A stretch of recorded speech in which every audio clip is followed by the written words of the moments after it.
Welcome back. اور polio drops کے حوالے سے اور پولیو ویکسین یا پولیو کا خاتمہ یعنی ایریڈیکیشن، اس کے حوالے سے ہم بارہا بات کرتے رہے ہیں، آج بھی بات کریں گے وچ از ویری ویری امپورٹنٹ. اور اگر آپ کا کوئی بیچ میں سوال آتا ہے یا آپ کو کوئی کنفیوژن ہے یا آپ کو کوئی پریشانی ہے یا آپ کا جو تھاٹ پروسیس ہے وہ کچھ اور کہتا ہے، تو آپ ضرور کال کر سکتے ہیں، کیونکہ ہمارے ساتھ اس وقت ڈاکٹر صاحبہ موجود ہیں جو آپ کے سوالوں سے آپ کو اس کا جواب دے کر سیٹسفائی کر سکتی ہیں.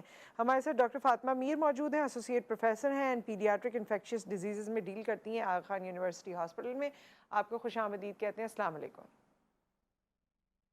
السلام علیکم نصرت، تھینک یو آپ نے مجھے بلایا. جی وعلیکم السلام.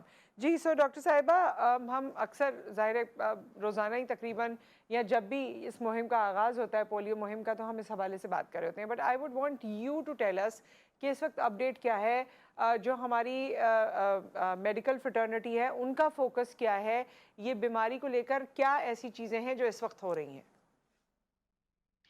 نصرت، 2023 پاکستان کے لیے تھوڑا سا خوش آئند سال تھا، جی. کیونکہ کوئی بھی وائلڈ پولیو کا کیس، ہیومن کیس نہیں ہوا تھا. اوکے. اور ہم خوش ہونے لگ گئے کہ ہم بالکل اینڈ گیم کے قریب ہیں، اور انشاءاللہ ہیومن تو کیسز ختم ہو گئے ہوئے، انوائرمنٹل سیمپل ذرا کم رہ گئے تھے.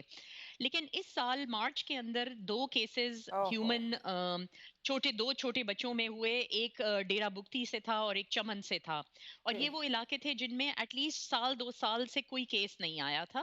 تو تھوڑی سی پریشانی پورے پاکستان میں پولیو پروگرام اسپیسیفکلی میں پھیلی.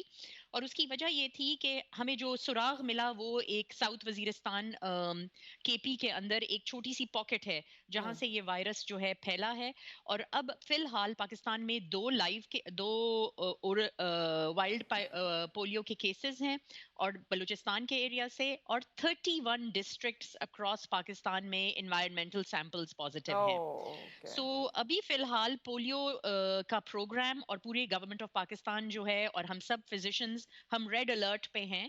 اور ہم چاہتے ہیں، ہمارا میسج یہ ہے کہ پلیز اپنے بچوں کی پولیو کی امیونٹی کو اپ رکھیں.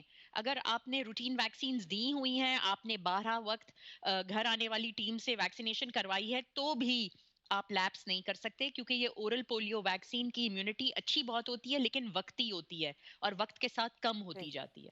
اچھا یہ بتائیے ڈاکٹر صاحبہ، ابھی بھی لوگ جو ہے نا یہ سمجھتے ہیں کہ ہمیں تو یہ مرض نہیں ہوگا یا ہمارے بچوں کو یہ نہیں ہوگا کیونکہ ہماری فیملی میں نہیں ہے. تو کیا اس کا کوئی جی. اثر پڑتا ہے کہ فیملی میں ہے یا نہیں ہے، یا آپ کی یا آپ کی بیگم کی صحت کیسی ہے؟ کیا یہ اس سے فرق پڑتا ہے، یا یہ کس طرح سے یہ بیماری آپ کے بچے کو گھیرے میں لے لیتی ہے؟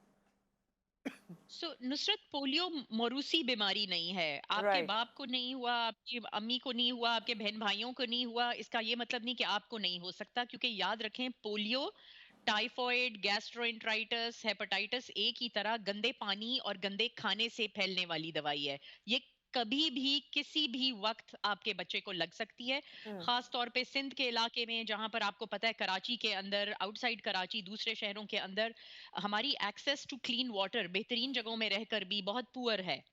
اور بچے تو نہانے کے وقت بھی کافی پانی پی جاتے ہیں ٹب سے اور بالٹی سے.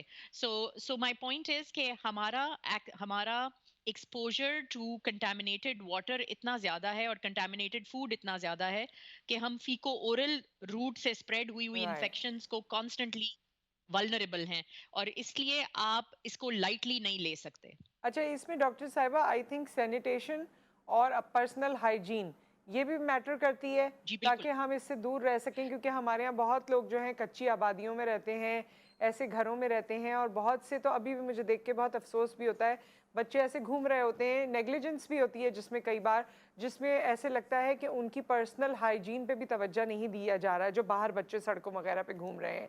سو یہ جی. کتنا میٹر کرتا ہے کہ آپ اگر بچے کو اس کو واش کرانا ہے وہ کتنا امپورٹنٹ ہے، اس کے ہاتھ واش کرانے کتنے امپورٹنٹ ہیں، اور اپنے ہاتھ واش کرنے اینڈ دین سینیٹیشن کا، واش روم لے جانے کا جو نظام ہے، اور اس میں get rid of any infections and dirt, وہ کتنا امپورٹنٹ ہے؟ جی. سو نصرت، چاہے بچہ نگلیکٹڈ ہو یا چاہے اسٹریٹ چائلڈ ہو یا چاہے گھر کے اندر ہو، ہمارا فوکس ہینڈ ہائیجین آفٹر